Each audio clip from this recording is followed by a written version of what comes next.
I have some ADHD magazines, and now that I'm starting to get my energy back and I want to start filming again.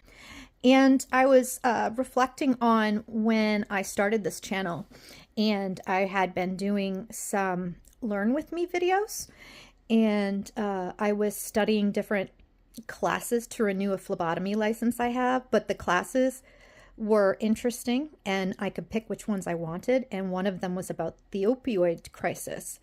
And I felt it was very interesting and I learned a lot from that. And I thought, I really have to share this with people. And that was a lot of fun. Not fun topic for obvious reasons. You know, there are people who are hurting right now. But my goal was to try to learn after reading that article and studying that course. It really made me almost like hyper-focus. It became an interest for a minute.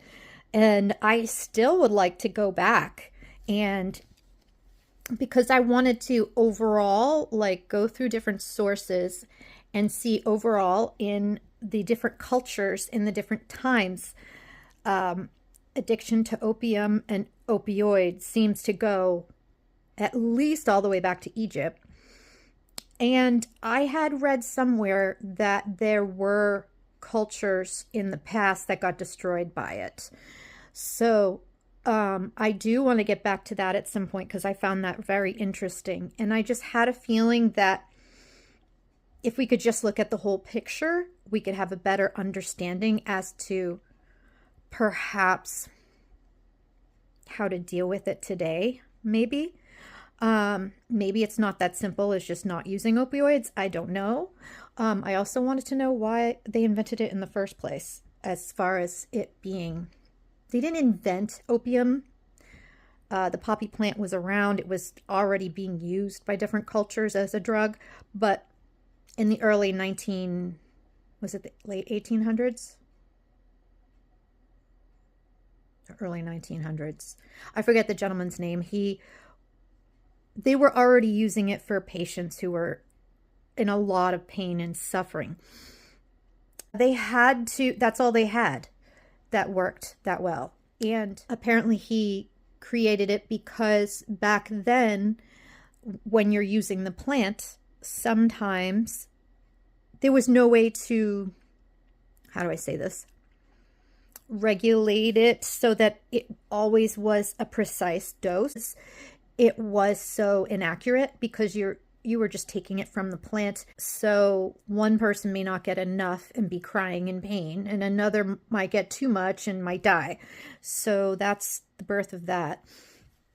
But I did really enjoy reading some of those excerpts from articles and a podcast that I listened to. It was really interesting, and I would like to go back to that if you guys are interested. I was thinking that was a lot of fun for me to share things with you. I like to teach people, and I have enjoyed looking at other channels where they're reading to you from books and articles and whatnot. And one of the things I've been wanting to do is this magazine here. I have 3 different publications about ADHD that are recent. This particular one is very, very good. So, I really, really like this analogy too. The ADHD iceberg. Look at that. What the culture thinks it is just you being distracted. That's all people see. Losing track of time. They don't see your executive dysfunctioning, your emotional regulation issues, time management issues, dyschronometria loss, not being able to sense the passage of time. So there's, and then the coexisting comorbidities such as depression, anxiety. It's a lot, right? So yeah, lots of goodies in here. And I'm really looking forward to reading excerpts for you. And especially if someone's new to trying to understand ADHD, this will help. So I was thinking I could read excerpts to you, maybe in a live. or maybe I can do videos, do video series. Then there's some information about nutrition. This is not just about focus. So even though now they know ADHD is a terrible name for it, because it's not about, ironically, it's not about your attention. Your trouble paying attention is a symptom of a much bigger problem. And that problem is executive functioning. Your ability to think straight.